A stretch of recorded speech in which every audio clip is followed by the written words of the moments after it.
বন্ধুরা, বর্ধমান বিশ্ববিদ্যালয়ের fourth semester general বিভাগের ফিলোজফি সাবজেক্টের আপনাদের যে 14 তারিখে পরীক্ষাটা রয়েছে, এই ভিডিওটির মাধ্যমে আপনাদেরকে 5 নম্বরের এবং 10 নম্বরের কয়েকটি প্রশ্ন দেখাবো। যেহেতু আপনাদের এই 14 তারিখে পরীক্ষাটি রয়েছে, যে প্রশ্নগুলি আপনাদের সবথেকে বেশি গুরুত্বপূর্ণ সেরকমই কয়েকটি আসার মতো প্রশ্ন আপনাদেরকে দেখাবো। অবশ্যই আপনারা এই প্রশ্নগুলি খাতার মধ্যে লিখে পরীক্ষার আগে একবার দেখে যাওয়ার চেষ্টা করবেন। এই প্রশ্নগুলি আপনাদের পরীক্ষায় আসার বেশি চান্স রয়েছে। দেখুন, 5 নম্বরের যে প্রশ্নগুলো দিয়েছি সেগুলো 5 নম্বর হিসেবেই পড়বেন এবং 10 নম্বরের যে প্রশ্নগুলো দিয়েছি 10 নম্বর হিসেবেই পড়বেন। খুবই অল্প প্রশ্নই দিয়েছি বন্ধুরা, যেহেতু আপনাদের এই 14 তারিখে এই 9 মাসের অর্থাৎ সেপ্টেম্বর মাসের 14 তারিখে আমাদের পরীক্ষা রয়েছে, হয়তো আর 10 থেকে 12 দিন সময় রয়েছে।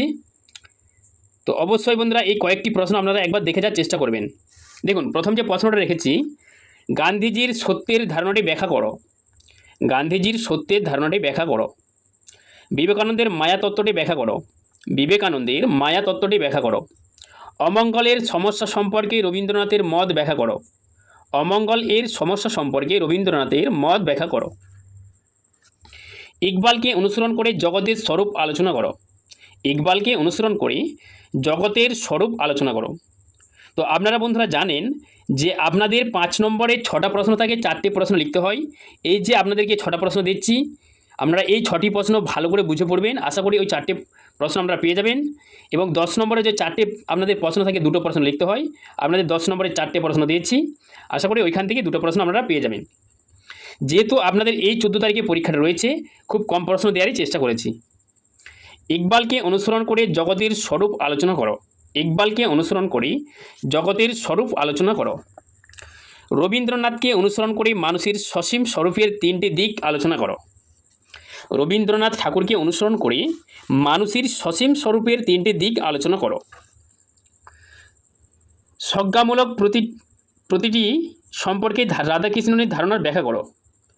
সংজ্ঞামূলক প্রতিটি সম্পর্কে রাধাকৃষ্ণনের ধারণা ব্যাখ্যা করো। এখানে বানানটা ভুল আছে, ঠিক করে নেবেন। বিবেকানন্দকে অনুসরণ করি, এগুলো দেখুন 10 নম্বরে আমাদের 4টি প্রশ্ন রেখেছি। এই 4টি প্রশ্নই দেখে যাওয়ার চেষ্টা করবেন। এই যে আপনাদের 5 নম্বরে 6টা প্রশ্ন দেখালাম এবং 10 নম্বরে 4টি প্রশ্ন দেখাচ্ছি। অবশ্যই এই প্রশ্নগুলি একবার করে দেখে যাওয়ার চেষ্টা করবেন। বিবেকানন্দকে অনুসরণ করে জ্ঞানযোগ এর স্বরূপ আলোচনা করো। বিবেকানন্দকে অনুসরণ করি জ্ঞানযোগ এর স্বরূপ আলোচনা করো। রবীন্দ্রনাথকে অনুসরণ করে ধর্মের স্বরূপ ব্যাখ্যা করো। রবীন্দ্রনাথ ঠাকুরকে অনুসরণ করে ধর্মের স্বরূপ ব্যাখ্যা করো। প্রাতিষ্ঠানিক ধর্ম বলতে রবীন্দ্রনাথ কী বুঝিয়েছেন? প্রাতিষ্ঠানিক ধর্ম বলতে রবীন্দ্রনাথ কী বুঝিয়েছেন? ইকবালকে অনুসরণ করে ঈশ্বরের গুণাবলী ব্যাখ্যা করো। ইকবালকে অনুসরণ করে ঈশ্বরের গুণাবলী ব্যাখ্যা করো। এক ঈশ্বরবাদ কী? এক ঈশ্বরবাদ কী? শ্রী অরবিন্দ কীভাবে পূর্ণযোগ ব্যাখ্যা করেছেন? শ্রী অরবিন্দ কীভাবে পূর্ণযোগ ব্যাখ্যা করেছেন এবং পূর্ণযোগ কী? পূর্ণযোগ কী? তো ভিডিওটা বন্ধুরা ভালো লাগলে অবশ্যই চ্যানেলটিকে সাবস্ক্রাইব করবেন এবং ভিডিওটিতে একটি লাইক দেবেন। আর যদি আপনাদের বন্ধুরাও এই ফিলোজফি সাবজেক্টটা নিয়ে থাকে, আপনাদের বন্ধুদেরকেও এই প্রশ্নগুলি একটু শেয়ার করে দিন, যাতে আপনাদের বন্ধুরাও যে প্রশ্নগুলি আপনাদের এই পরীক্ষায় আসার সবথেকে বেশি গুরুত্বপূর্ণ চান্স রয়েছে, যাতে আপনাদের বন্ধুরা বুঝতে পারে।